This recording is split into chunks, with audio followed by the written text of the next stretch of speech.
దేవుని వాక్యంలో నుండి యూదా రాసిన పత్రిక 20-21 వచనాలు. దేవుని వాక్యంలో నుండి యూదా రాసిన పత్రిక 20-21 వచనాలు. ప్రియులారా, మీరు విశ్వసించు అతి పరిశుద్ధమైన దాని మీద మిమ్మల్ని మీరు కట్టుకొనుచు, పరిశుద్ధాత్మలో ప్రార్థన చేయొచ్చు, నిత్య జీవార్థమైన మన ప్రభువు యేసు క్రీస్తు కనికరం కొరకు కనిపెట్టుచు దేవుని ప్రేమలో నిలిచినట్లు కాచుకుని ఉండి. అంత్య దినాల్లో అపాయకరమైనటువంటి కాలాలు సంభవించినప్పుడు దేవుని బిడ్డలు ఏం చేయాలి? క్రైస్తవ జీవితం అనేటటువంటిది వ్యక్తిగతమైనటువంటిది. ఒక వ్యక్తి తాను సృజించినటువంటి దేవునితో తాను మరలా కలిసి ఐక్యం అవ్వడము, ఆయనతో ఏకీభవించడము అనేటటువంటి సంగతులు క్రైస్తవ జీవితానికి ఎంతో ప్రాముఖ్యమైనవి. మరి భూమి మీద మధ్యవర్తులుగా అనేకులు కనబడవచ్చు, దేవుని వాక్యోపదేశకులు కావచ్చు.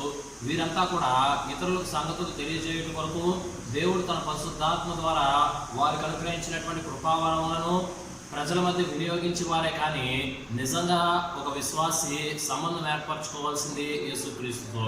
మరి సంఘాలతో, సంఘ సేవకులతో, దేవుని దాసులు అనబడిన వారితో, లేకపోతే ఆయా కృపావరములు కలిగినటువంటి వ్యక్తులతో మన సంబంధం పరిమితమైతే దాని వల్ల ఉపయోగం లేదు. దానికి మించి ముందుకు వెళ్ళవలసినటువంటి బాధ్యత మనందరి మీద ఉంది. ఇక్కడ ఈ పత్రికలు అదే మనం చూస్తూ వస్తున్నాం. ప్రియులారా, మీరు విశ్వసించు అతి పరిశుద్ధమైన దాని మీద మిమ్మును మీరు కట్టుకొనుచు. ఈనాడు మనం విశ్వసించేటటువంటి సంగతులు ఏవైతే ఉన్నాయో దానికి దేవుని వాక్యం ఏమంటుంది అనంటే అతి పరిశుద్ధమైనది. పాత నిబంధనలో మనం చూస్తాం, మందిరం 3 భాగాలు. మొదటిది ఆవరణము, రెండవది హోలీ ప్లేస్ పరిశుద్ధ స్థలం అయితే మూడవది అతి పరిశుద్ధ స్థలం. సంవత్సరానికి ఒక మారు ప్రధాన యాజకుడు అనబడిన వాడు అతి పరిశుద్ధ స్థలంలో ప్రవేశించి ప్రజల పాప పరిహారార్థమే బలి అర్పిస్తాడు. అతడు లోపలికి వెళ్తున్నప్పుడు అతను నడానికి ఒక తాడు కడతాడు. కారణం ఏంటంటే ఒకవేళ అతడు దేవుని సన్నిధిలో అంగీకరింపబడకుండా ఉన్నట్లయితే, అంగీకారయోగ్యమైన జీవితం లేకపోతే అతను అక్కడ చనిపోతాడు. చనిపోయినటువంటి వ్యక్తి కోసం మరెవరైనా లోపలికి వెళ్తే వారు కూడా చనిపోతారు. కాబట్టి ఆ తాడు కట్టి అతను బయటికి లాగేస్తూ వస్తాడు. అతని వేసుకునేటటువంటి బట్టలకు కూడా గంటలు ఉంటాయి. ఆ సౌండ్ని బట్టి అతను లోపల పనిచేస్తున్నాడా ఇక లేడా అనేటటువంటి విషయాలు బయట నుండి కాచుకొని ఉంటారు. సంవత్సరానికి ఒకసారి జరిగేటటువంటి ఈ కార్యక్రమంలో ఏ ప్రధాన యాజకుడైతే విజయోత్సవంతో బయటకు వస్తాడో ఆ సంవత్సరం ప్రజలందరూ సంతోషిస్తారు. ప్రధాన యాజకుడిని కూడా చాలా గౌరవంగా చూస్తారు, ఎందుకంటే దేవుడు అతను అంగీకరించాడు అని. అలాగే అతి పరిశుద్ధమైనటువంటి స్థలంలోనికి సంవత్సరానికి ఒక మారు ప్రధాన యాజకుడు వెళ్ళి ప్రజలందరి పాప పరిహారార్థమై బలి అర్పించేటటువంటి సంగతి మనం ధర్మశాస్త్రంలో చూస్తాం. అయితే యేసు ప్రభు మరణానంతరం ఏం జరిగింది అంటే ఆ తెర చినిగిపోయింది. పరిశుద్ధ స్థలాన్ని, అతి పరిశుద్ధ స్థలాన్ని వేరు చేసేటటువంటి తెర చినిగిపోయింది. ఇప్పుడు ప్రశ్న ఏంటి అనంటే పరిశుద్ధ స్థలం అతి పరిశుద్ధ స్థలం అయిపోయిందా, లేకపోతే అతి పరిశుద్ధ స్థలము పరిశుద్ధ స్థలం అయిందా అనేటటువంటి సంగతి మనం చూడగలిగితే అతి పరిశుద్ధమైనటువంటిది భౌతికంగా మనుషులకు అందుబాటులో లేదు. మోషే ద్వారా దేవుడు ఏర్పరిచినటువంటి ప్రత్యక్ష గుడారంలో 3 ఛాంబర్స్లో ఈ లాస్ట్ ఛాంబర్, చివరి ఉండే ఛాంబర్ని అతి పరిశుద్ధ స్థలంగా కేటాయించారు. భౌతికంగా అది వారి మధ్య లభ్యమవుతూ వచ్చింది. అయితే క్రొత్త నిబంధనలో ప్రభు అయిన యేసుక్రీస్తు మరణానంతరము దేవాలయపు తెర నడిమికి చినిగినటువంటి సందర్భంలో ఆ తెర ఏదైతే ఉందో అది చినిగి అతి పరిశుద్ధమైనటువంటిది ఎత్తబడుతూ వచ్చింది. ఆ మహిమ ఎత్తబడిపోయింది. ఇప్పుడు ఏంటి అనంటే దాన్ని పొందాలి, అతి పరిశుద్ధమైన దాన్ని పొందాలంటే ఇక్కడ వ్రాయబడింది కదా, ప్రియులారా మీరు విశ్వసించు అతి పరిశుద్ధమైన దాని మీద. ఈనాడు అటువంటి అతి పరిశుద్ధమైనటువంటి సేవ, సంవత్సరానికి ఒక మారు ప్రధాన యాజకుడు వెళ్ళేటటువంటి చాలా సూక్ష్మమైన ప్రాముఖ్యమైనటువంటి సంగతుల్లో ప్రతి విశ్వాసి ప్రవేశించాలి. నాడు అహరోను సంతతి వారే అని చెప్పేసి మనం అక్కడ చూస్తాం. అయితే ఇప్పుడు ప్రతి విశ్వాసి ఈ అనుభవం గుండా వెళ్ళాలి. అప్పుడు కేవలం అహరోను సంతతికి, కేవలము ప్రధాన యాజకుల కుటుంబాలకు మాత్రమే ఈ టెన్షన్ ఉండేది. కానీ ఇప్పుడు ప్రతి వారు దీని ద్వారా ప్రయాణించవలసినటువంటి వారుగా ఉన్నారు. దేని బట్టి? విశ్వాసి అయిన ప్రతి వాడు. ప్రియులారా, మీరు విశ్వసించు అతి పరిశుద్ధమైన దాని మీద మిమ్మును మీరు కట్టుకొనుచు. జ్ఞాపకం పెట్టుకోండి, క్రైస్తవ జీవితం అనంటే ఇతరులు సలహాదారులు మాత్రమే.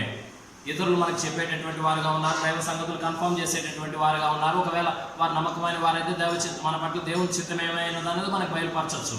అయితే కట్టుకోవడం, కన్స్ట్రక్షన్ అనేది ఎవరికి వారు చేసుకునేటటువంటిదే. దాన్నే మనం ఇక్కడ చూస్తూ వస్తున్నాం. మీరు విశ్వసించు అతి పరిశుద్ధమైన దాని మీద మిమ్మును మీరు కట్టుకొనొచ్చు. You have to construct yourself. సరే, మనల్ని మనం కట్టుకోవడం అంటే ఏంటో చూద్దాం. ఇదే పత్రికలో పైన 14-15 వచనాలు చూడండి. యోధా రాసిన పత్రిక 14-15 వచనాలు. ఆదాము మొదలుకొని 7వ వాడైన హనోకు కూడా వీరిని గూర్చి ప్రవచించి ఇట్లనెను. ఇప్పుడు ధర్మశాస్త్రము ఇక లేనటువంటి కాలం ఇది. ధర్మశాస్త్రానికి మించిన క్రీస్తును మనం వెంబడించే కాలం. అయితే ధర్మశాస్త్రం లేనటువంటి కాలంలో, ధర్మశాస్త్రం వచ్చిన తర్వాత ధర్మశాస్త్రానికి మించిన నీతిని నెరవేర్చినటువంటి క్రీస్తును మనం వెంబడిస్తున్న ఈ కాలంలో అతి పరిశుద్ధమైనది అనేటటువంటి మాట కేవలం ధర్మశాస్త్రంలోనే మనం చూస్తాం. అయితే అంతకుముందు ఆదాము మొదలుకొని 7వ వాడైన హనోకు కూడా, వారు కూడా ఏం చేశారు? వీరిని గూర్చి ప్రవచించి ఇట్లనెను. సాధారణంగా మనం ఇశ్రాయేల్ దేశం ఏర్పడిన తర్వాత ప్రవక్తలు అనేటటువంటి మాట విరివిగా చూస్తూ వస్తాం.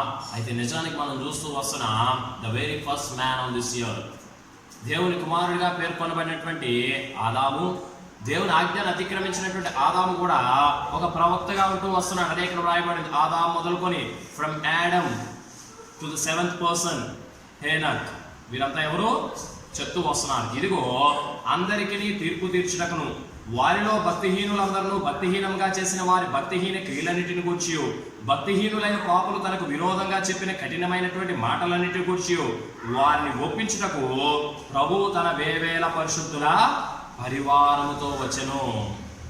ఈ సబ్జెక్ట్ ఏంటిది?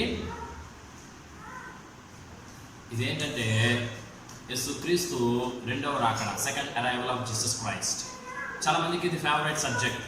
అయితే అది క్రొత్త నిబంధన కాలంలో మొదలైనటువంటి ప్రవచనాలు కాదు ఇవి. ఎప్పుడు ఇవి? The very first person of this earth, ఈ భూమి మీద మొదటిగా తన రూపమందుతా దేవుడు సృజించినటువంటి ఆదాము మొదలుకొని 7వ వాడైనటువంటి హనోకు కూడా ఈ లైన్ అంతా కూడా ప్రకటించారు, ప్రవచించారు. దేని గురించి? భూమి మీద మనుషుడు పాపాత్ములు ఉన్నారు చాలా మంది, అందరికీ తీర్పు తీర్చుటకును, టు జడ్జ్ ఎవ్రీ వన్. అలాగే భక్తిహీనులందరూ భక్తిహీనముగా చేసిన వారి భక్తిహీన క్రియలన్నిటి గురించి 3 సార్లు మనం చూస్తున్నాం. భక్తిహీనులు, భక్తిహీనంగా, భక్తిహీన క్రియలు అని చెప్పేసి చాలా స్పష్టంగా ప్రస్ఫుటంగా దేవుని వాక్యం మనతో మాట్లాడుతూ వస్తుంది. భూమి మీద ఈ రోజు గడిచినటువంటి రోజు కాదు. భూమి మీద ఈ రోజు మాట్లాడినటువంటి మాట ముగిసిపోయినట్టు కాదు. ప్రతి దాని గురించి దేవుడు తీర్పు తీరుస్తాడు. మరి ఆ దినమున మనం నిర్దోషిగా నిలబడవలసినటువంటి వారంగా ఉంటూ వస్తున్నాం. ఆదాము మొదలుకొని 7వ వాడైన హనోకు వరకు వారు ఈ ప్రవచనాలు పలుకుతూ వచ్చారు. యేసు ప్రభు యొక్క రెండవ రాకడను గురించినటువంటి ప్రవచనాలు. మరి హనోకు తర్వాత ఈ వాక్యం లేదా? మనం ఆలోచించవలసిన విషయం. ఆదాము మొదలుకొని 7వ వాడైనటువంటి హనోకు వరకు అని మనం ఇక్కడ చూస్తూ వస్తున్నాము. హనోకు తర్వాత ఏం జరిగింది? కేవలం హనోకు వరకు మాత్రమే యేసు ప్రభు రెండవ రాకడను గురించి వారు ప్రకటించి, ఆ తర్వాత ఎందుకు వారి ప్రవచనాల్లో మార్పు వచ్చింది అంటే దేవుడు ఇంకెవరిని వాడుకోలేదా? మనకు తెలుసు. హనోకు తర్వాత దేవుడు వాడుకున్నాడు అనేటటువంటి సంగతి. అయితే కారణాలు ఏంటో చూద్దాం. ఆది కాండము 5వ అధ్యాయము జెనసిస్ చాప్టర్ 5. ఆదాము వంశావళి గ్రంథం ఇదే. దేవుడు ఆదామును సృజించిన దినమున దేవుని పోలికగా అతని చేసెను. తర్వాత మనం చూస్తాం క్రిందకు వచ్చేసి 3వ వచనం. ఆదాము 130 ఏళ్ళు బ్రతికి తన పోలికగా తన స్వరూపమును కుమారుని కని అతనికి షేతును పేరు పెట్టెను. షేతును కనిన తర్వాత ఆదాము బ్రతికిన దినములు 800 ఏళ్ళు అతను కుమారులను కుమార్తెలను కనెను. ఆదాము బ్రతికిన దినములని 930 ఏళ్ళు, అప్పుడు అతను మృతి పొందెను. అలాగే తర్వాత చూస్తాం. షేతు 105 ఏళ్ళు బ్రతికి ఎనోషును కనెను. ఎనోషును కనిన తర్వాత షేతు 800 ఏళ్ళు బ్రతికి కుమారులను కుమార్తెలను కనెను. షేతు బ్రతికిన దినములని 912 ఏళ్ళు, అప్పుడు అతడు మృతి పొందెను. ఇక్కడ మనం చూసేటటువంటి సంగతి ఏంటంటే ఆదాము మొదలుకొని 7వ వాడైన హనోకు అని చెప్పేసి యూదా పత్రికలో మనం చూస్తూ వచ్చాం. ఇక్కడ ఈ వంశావళి గ్రంథంలో in this book of genealogy it was written about everyone, ప్రతి వాని గురించి ఇక్కడ వ్రాయబడింది. ఏమని వ్రాయబడింది? He lived this many years and begot a son. కుమారుని కన్నారు ఇంతకాలం బ్రతికి. కుమారుని కన్న తర్వాత మరింత ఇంతకాలం బ్రతికారు, అప్పుడు అతను మృతి పొందారు. ప్రతి వారి యొక్క బట్టి మనం జాగ్రత్తగా పరిశీలిస్తే ప్రతి వారి జీవితం అంటే వారు పుట్టడం, కొంతకాలం బ్రతికి పిల్లల్ని కనడం, ఆ తర్వాత ఇంకొంతకాలం బ్రతికి వారు చనిపోవడం. అలాగున్న చరిత్ర చెప్తూ వస్తుంది. కానీ మనం ఇక్కడ చాలా స్పష్టంగా చూడబోయేటటువంటి సంగతి ఏంటి అని అంటే, చూడండి, ఆది కాండము 5వ అధ్యాయము 21వ వచనం. హనోకు 65 ఏళ్ళు బ్రతికి మెతూషెలను కనెను. ఇతరుల మాదిరిగానే ఇతడు కూడా పుట్టాడు. ఒక 65 ఏళ్ళు బ్రతికి మెతూషెలను కన్నాడు. తర్వాత హనోకు మెతూషెలను కనిన తర్వాత 300 ఏళ్ళు దేవునితో నడుచుచు కుమారులను కుమార్తెలను కనెను. అందరి విషయమై వ్రాయబడినటువంటి సంగతి ఏంటి అని అంటే, ఇంతకాలం బ్రతికి కుమారులను కన్నారు, కన్న తర్వాత ఇంకా ఇంతకాలం బ్రతికి మిగతా కుమారులను కుమార్తెలను కూడా కని చనిపోయారు అనేటటువంటిది వ్రాయబడింది. కానీ 7వ వాడైన హనోకు జీవితంలో మనం చూసేటటువంటి ప్రత్యేకమైన సంగతి ఏంటంటే, అతడు 65 ఏళ్ళు బ్రతికి మెతూషెలను కన్నాడు. కానీ ఈ 65 ఏళ్ళ వరకు అతను ఏం ప్రకటించాడు? ఆదాం ఏం ప్రకటించాడో షేత్ అది ప్రకటించాడు, షేత్ ఏది ప్రకటించాడో ఎనోష్ అది ప్రకటించాడు. అలా వరుసగా సాధారణంగా దేవుని వాక్యాన్ని ప్రకటించేటటువంటి వ్యక్తుల కుటుంబంలో పిల్లలు ఏం చేస్తారు? వారు వద్దన్న వారి తండ్రుల ప్రభావం వారి మీద ఉంటుంది, వారు పుట్టి పెరిగినటువంటి వాతావరణ ప్రభావం వారి మీద ఉంటుంది. దాన్ని బట్టి వారు ఏం చేస్తారు అని అంటే, వారి యొక్క ప్రభావాన్ని బట్టి వీరు వాక్యాన్ని ప్రకటించేటటువంటి వారుగా ఉంటారు. యాకోబును మనం చూస్తాం, ఇస్సాకుకు పుట్టి ఉంటున్నాడు. దేవుడు అంటే ఎలా తెలుసు అంటే, అబ్రహాం దేవుడు, ఇస్సాకు దేవుడు అని తెలుసు. కానీ ఒక రోజు వచ్చింది అతని జీవితంలో, తండ్రి ఇంటి నుండి దూరంగా పారిపోతున్నటువంటి సందర్భంలో బేతేల్లో దేవుడు అతనికి ప్రత్యక్షమయ్యాడు. అంటే దేవుడు వ్యక్తిగతంగా అతన్ని దర్శించాడు. ఈనాడు ప్రతి క్రైస్తవ విశ్వాసకి తెలుసుకోవాల్సింది ఏంటి అని అంటే, it is not enough if you are just born in a Christian family. నువ్వు ఒక క్రైస్తవ కుటుంబంలో పుడితే అది సరిపోదు. It is necessary for one and every one to have a new birth, క్రొత్త జన్మ అనుభవం కావాలి. మరి దేవుని దాసుడు సుందర్ సింగ్ గారు ఇందుకొరకే తాను ఏ క్రమంలో అయితే పుట్టి పెరిగాడో దాన్ని విడిచి బయటకు వచ్చి ఉంటున్నాడు. Because if you are born in a Christian family, that doesn't matter that you are, that doesn't conclude that you are Christian. అదే నేను క్రైస్తవుడని నిర్ణయించలేదు. నువ్వు క్రొత్త జన్మ అనుభవం పొందాలి. The world will look at like that. లోకం మనల్ని ఆ విధంగా చూస్తుంది. ఏ రకంగా? వీడు ఫలానా ఇంట్లో పుట్టాడు కాబట్టి హీఈస్ అ క్రిస్టియన్. కానీ పరలోకం ఆ విధంగా చూడదు. ఎవరు క్రొత్త జన్మ అనుభవం పొందుతున్నారో వారిని మాత్రమే ఆ విధంగా చూస్తుంది. అలాగే ఇప్పుడు ఆదాము మొదలుకొని 7వ వాడైన హనోకు వరకు జరిగింది ఏంటి అని అంటే, ఒకే బోధ అందరూ చేశారు, ఒకే ప్రవచనాలు అందరూ పలికారు. కానీ హనోకు జీవితం చూడండి, ఒక కుమారుని కన్నాడు. 21వ వచనం. హనోకు 65 ఏళ్ళు బ్రతికి మెతూషెలను కనెను. After living 65 years he gave birth to మెతూషెలా. తర్వాత మనం చూస్తాం, హనోకు మెతూషెలను కనిన తర్వాత ఆఫ్టర్ గివింగ్ బర్త్ టు మెతూషెలా, మిగతా వాళ్ళ జీవితం ఏంటి? బ్రతికిన తర్వాత 100 ఏళ్ళు బ్రతికి కుమారులు కుమార్తెలు కన్నారు. కానీ ఇతను ఏం చేశాడు? 300 ఏళ్ళు దేవునితో నడుచుచు కుమారులను కుమార్తెలను కనెను. నీ యేసుని వెలుగులో నడచెదను, రాత్రింబగలాయనతో నడచెదను, వెలుగు నడచెదను, వెంబడించెదను, యేసుతో నేనే ఉందును. To walk with God is an endless journey. దేవునితో నడవటం అనేటటువంటిది ఒక అంతులేని ప్రయాణం. హనోకు ఇంతకాలం దేవునితో నడిచాడని ఇక్కడ రాయబడలేదు. 300 ఏళ్ళు దేవునితో నడుచుచూ కుమారులను కుమార్తెలను కని. అరే, తనకు ముందున్నటువంటి తన పితరులు ఎవరి జీవితంలో నీటి సంగతి మనం చూడం.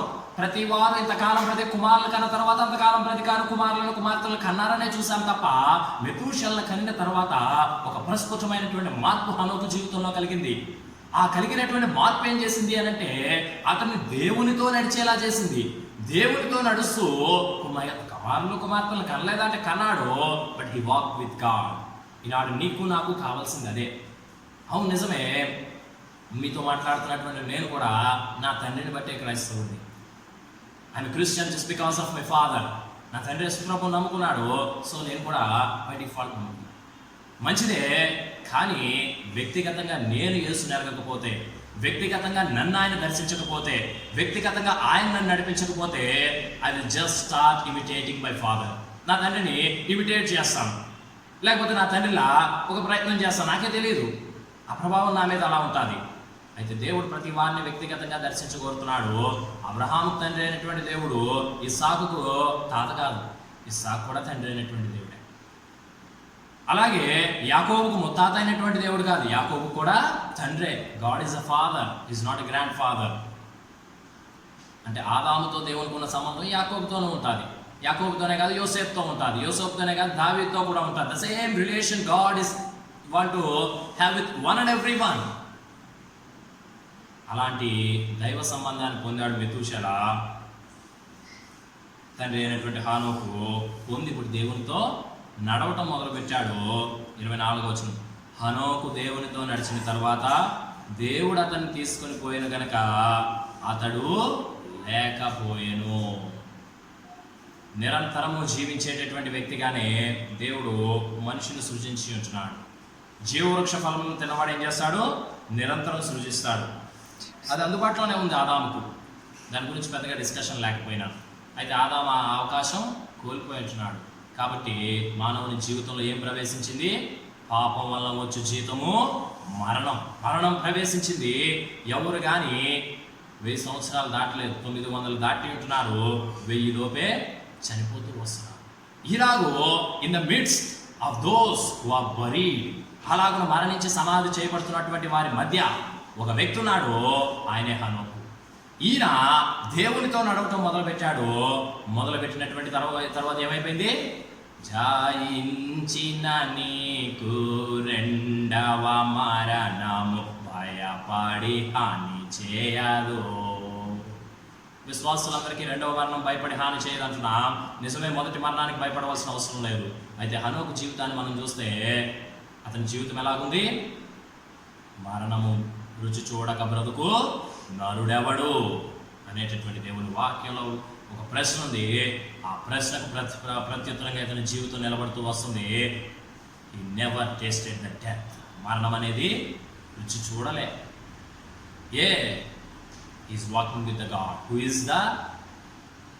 Is of the eternal life. నిత్య జీవం ఇవ్వగలిగినటువంటి ప్రభువుని అతడు వెంబడిస్తూ వచ్చాడు. మరణమే అతడు రుచి చూడలేదు. ఇప్పుడు అతడు మరణం ఎందుకు రుచి చూడలేదు? మెతూషెల పుట్టుక అతని జీవితంలో కలగజేసినటువంటి మార్పు ఏంటి? అప్పటి వరకు దేవునితో నడుస్తూ అని చెప్పి రాయబడలేదు. అందుకనే హనోకు వరకు అని చెప్పి రాయబడింది. హనోకు కూడా ఆ వాక్యాన్ని ప్రకటించి ఉంటున్నాడు, వాళ్ళ తండ్రులు ప్రకటించినటువంటి వాక్యాన్ని. కానీ హనోకు జీవితంలో మెతూషెల పుట్టిన తర్వాత ఈ మార్పు చోటు చేసుకుంది. మెతూషెల అంటే అర్థం ఏంటి? దేవదాసుడు సుందర్ సింగ్ గారి దగ్గర ఒక ఓల్డ్ కింగ్ జేమ్స్ వర్షన్ అని బైబిల్ ఉండేది. అందులో మెతూషెల అనేటటువంటి పదానికి ఫుట్ నోట్లో పక్కన మీనింగ్ ఏమని రాయబడిందంటే వాటర్స్ ఆర్ కమింగ్. మెతూషెల అనే పదానికి అర్థం ఏంటి?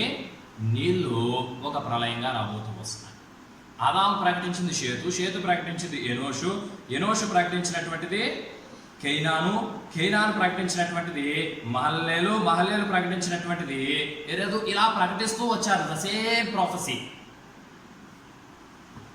కానీ ఇప్పుడు ఒక క్రొత్త సందేశం ఇవ్వబడింది. ఎవరికి? హనోక్కి.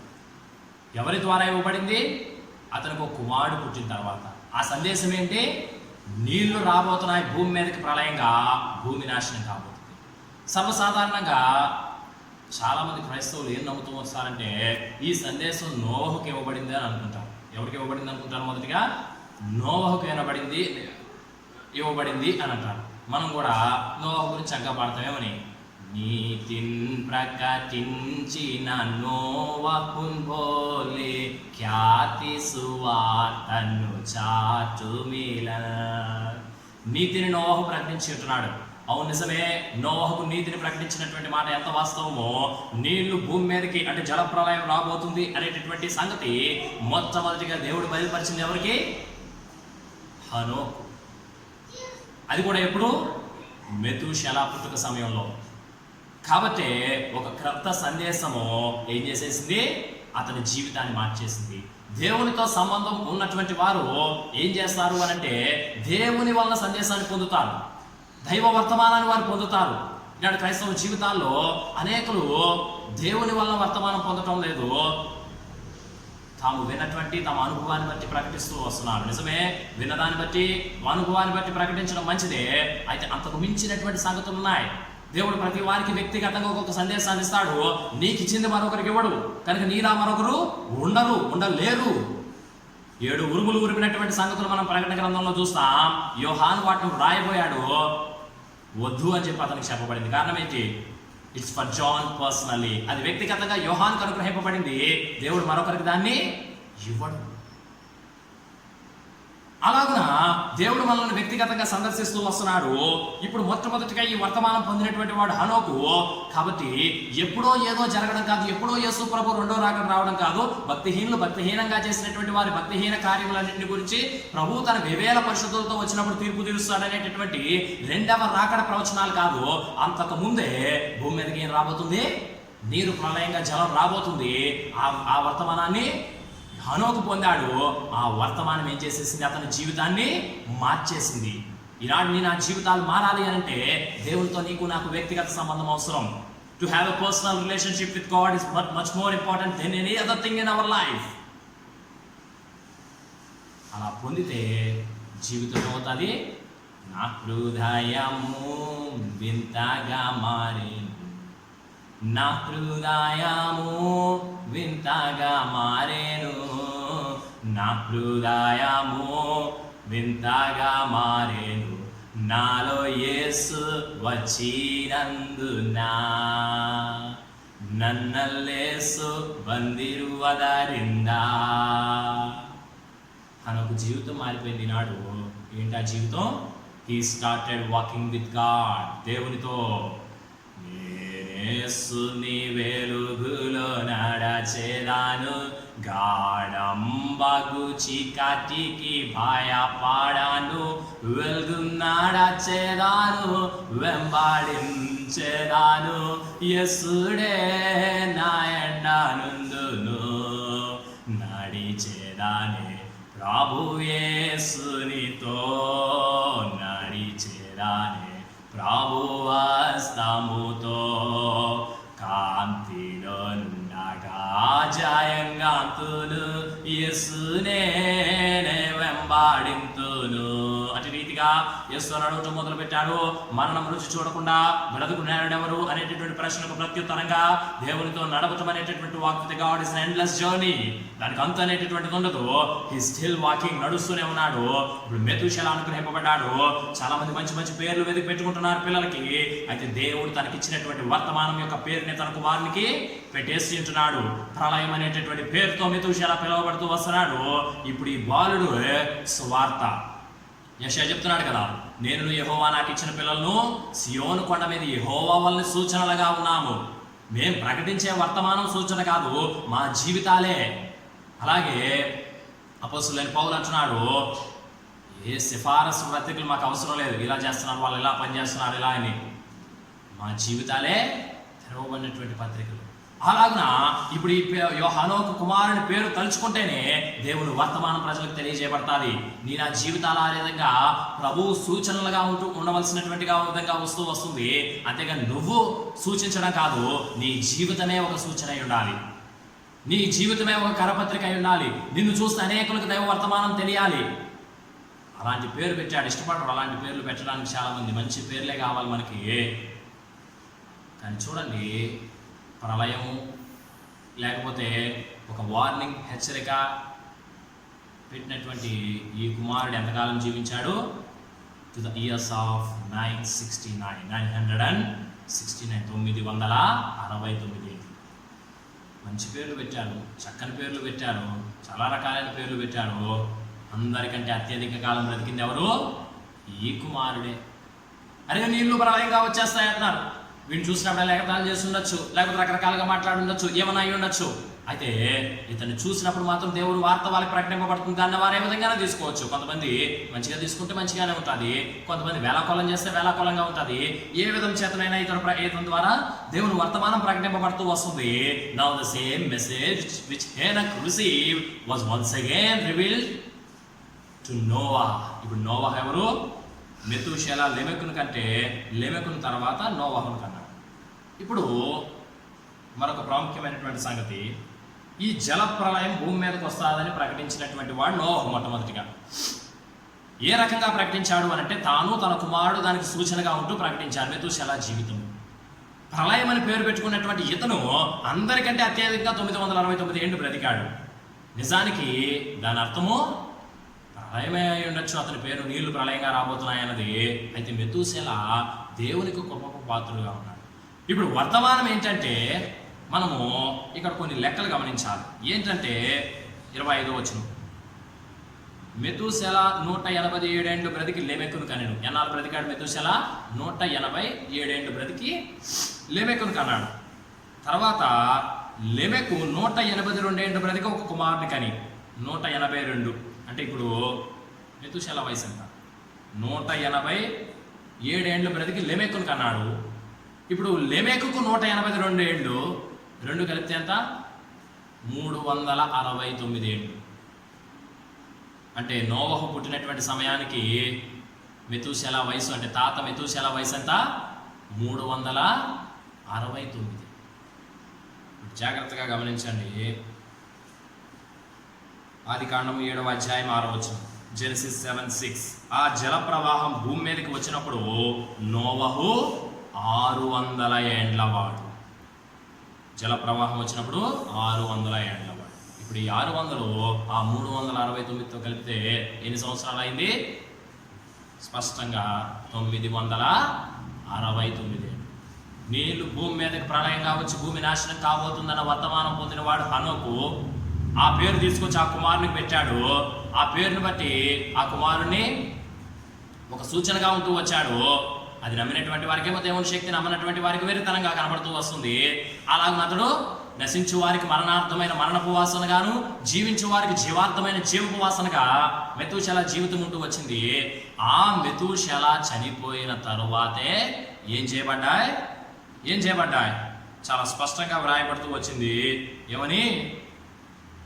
7వ వచనం, అప్పుడు నోవహును అతనితో కూడా అతని కుమారులను అతని భార్య అతని కోడలను ఆ ప్రవాహ జలములను తప్పించుకుంటకై ఆ ఓడలో ప్రవేశించిరి. 11వ వచనం, నోవహు వయసు యొక్క 600 సంవత్సరం 2వ నెల 600 సంవత్సరం అయిపోయింది. ఇప్పుడు 2వ నెల 17వ దినమున మహాగాధ జలములను ఓటలని ఆ దినమందే విడబడెను. ఆకాశపు తూములు విప్పబడెను. God have opened everything. హనోకు ఏ వర్తమానం అయితే ఇచ్చాడో ఆ వర్తమానానికి అనుగుణంగా హనోకుకు ఆ వర్తమానం ఇచ్చినప్పుడు ఏ కుమారుడు అయితే పుట్టాడో ఆ కుమారునికి పేరు ప్రళయం అని పెట్టబడింది. అయితే ఆ కుమారుడు బ్రతికినంత కాలం భూమి మీదకి ఏం రాలేదు? ప్రళయం రాలేదు. కాబట్టి మెతూషెల అంటే మామూలు అర్థం ఏమై ఉండొచ్చు?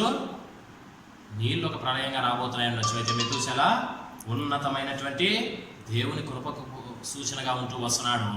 ఇప్పుడు ఆ కృపకు సూచనగా ఉన్నటువంటి మెతూషెల మరణం తర్వాత ఏం చేయబడ్డాయి? ఆకాశపు తూములు విప్పబడుతూ వచ్చాయి. 600 ప్లస్ 369 969 ఏళ్ళు. కాబట్టి యోధా పత్రికలో మనం ఏం చదివాం?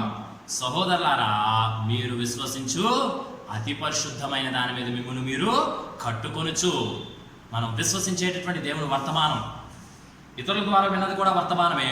అయితే దేవుడు నేరుగా మనకు అనుగ్రహించేటటువంటి వర్తమానం ఏదైతే ఉందో, దేన్నైతే మనం దేవుని ద్వారా పొందిన ఫస్ట్ క్లాస్.